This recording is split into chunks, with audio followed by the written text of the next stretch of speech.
Example اب میں ایک بات کروں گا جو بات کبھی بھی نہیں سنی گئی ہے. حسین بھائی اس چیز کے شواہد ہیں, ان کو بھی پتہ ہے اس چیز کا. شہزاد بھائی کو میں بتا چکا ہوں, یہ مسرور بھائی کو پتہ ہے یا نہیں ہے. اگر 3 دفعہ سورہ اخلاص پڑھ لی جائے نا, تھیوریٹیکلی روحانیت میں یہ مانا جاتا ہے کہ پورے قرآن کا جو ہے کیا کہتے ہیں اسے پاور جو ہے اس کے اندر موجود ہے. بالکل. اور اگر سورہ اخلاص کی رجت ہو جائے تو پھر کیا پڑھے گا آدمی؟ مائی گاڈ, تو پھر تو پورے قرآن کی ہو گئی. اگر اس میں رجت ہو جائے تو پھر کیا کرے گا آدمی؟ نماز بھی نہیں پڑھ سکتا کہ نماز کے اندر بھی قرآن پڑھا جاتا ہے. حسین بھائی سوال ہے, یہ ایڈیڈاس کی ٹی شرٹ پہنے ہو, جواب دو. ٹھیک ہے کیوں ہے نا, یہ چیز ہے کیونکہ بات ہو رہی ہے پاور کی نا. اسپرچویلٹی از پاور, اور تو کچھ بھی نہیں ہے اسپرچویلٹی میں, پاور. تو وہ پاور پھر کیا کرے گا آدمی, کیسے اس کو حل کرے گا؟ پڑھنے سے تو ہوگا نہیں. سوکھا سجدہ جو ہے وہ تو بچے بھی کر رہے ہوتے ہیں کھیلتے ہوئے, کیوں ہے نا مسرور بھائی؟ جی بالکل صحیح. ہاں بچے کھیلتے ہوئے سوکھا سجدہ کر رہے ہوتے ہیں, تو اس سے تو ہوگا نہیں. بھائی دیکھیں جو بات انہوں نے کہی ہے, جو سورہ اخلاص کے جو موکل ہیں احد اور صمد, مطلب بہت جینوئن کیس میں. ہمارے والد تو کسی کو بتاتے نہیں تھے سورہ اخلاص, حالانکہ ایک بزرگ تھے جن کے پاس سے ہمارے والد کے پاس یہ عمل آیا سورہ اخلاص کا. اور ہمارے والد تو بھائی ان کا عالم یہ تھا, میں نے ایک دفعہ ان کی زبان سے سنا, وہ ایک پولیس کے اعلیٰ افسر تھے, ان کو بڑا شوق تھا, میراج شاہ ان کا نام تھا ان کو.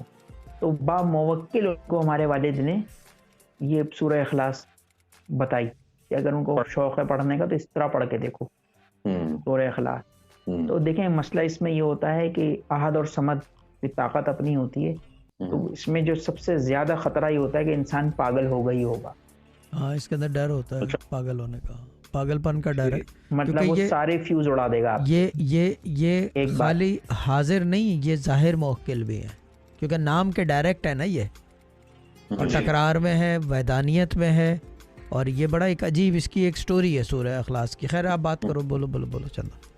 اچھا ایک یہ بات. دوسری دیکھیں جو استاد, میں بات بتاؤں, جو بڑے اساتذہ ہیں, جو آپ نے بات کی سورہ اس کا کھیل بچپنے کا نہیں ہے, میں آپ کو بتا دوں. ایک تو سب سے بڑی بات یہ کہ اس کے خواص میں سے ایک یہ ہے کہ اس کا پڑھنے والا یا تو شادی سے پہلے اس کی تلاوت کرے, ایک بات. دوسری بات دیکھیں احتیاطاً اس کی تلاوت کرے کسی قریب ترین مزار پہ, جو مزار جو یہ فائدہ علی حیدر صاحب کا تھا کہ وہ بڑا ریاض کوئی ہوتے تھے تو کسی شہید کے مزار پہ, کسی بڑے بزرگ کے مزار پہ جا کے تلاوت کرتے تھے کہ وہ اس کی انڈر سپرویژن ہو جائے, ذمہ داری اس کی, کلام الہی پڑھا جائے گا, ذمہ داری ہو جائے گی. آپ اس کے گراؤنڈ پہ جا کر تلاوت کر رہے ہیں قرآن کی, ایک بات. دوسری بات یہ کہ اس ضمن میں آپ یہ بتا دوں کہ جو شہید کے علاوہ جو بزرگان ہوتے ہیں ان کی بھی پاور ملٹیپلائی ہو رہی ہوتی ہے. جو درود و سلام کی فضا ہوتی ہے بیسیکلی وہ بھی پاور لے رہے ہوتے ہیں اس سے.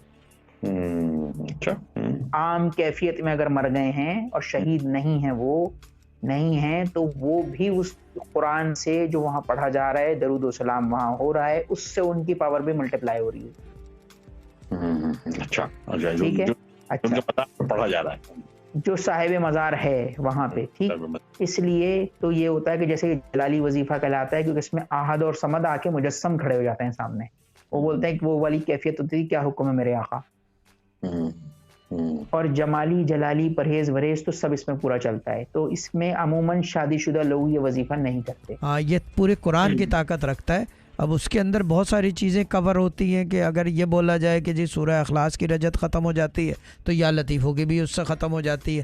ایسا نہیں ہے, انڈائریکٹلی کہیں سے آپ نے پاور لی ہو. ایک ہوتا ہے اس پاور میں سے آپ نے ایک چھوٹا کنیکشن لے کے پاور لے رہے ہو. It depends, everything depends, کیونکہ یہ بیسیکلی انڈائریکٹ پاور ہے. یہ سمجھ لو آرٹیفیشل پاور ہے. 3 دفعہ سورہ اخلاص پڑھ لی تو پورے قرآن کا ثواب, ایسا نہیں ہے. ثواب کی بات نہیں ہو رہی ہے. This was a Sufi Guidance Channel production.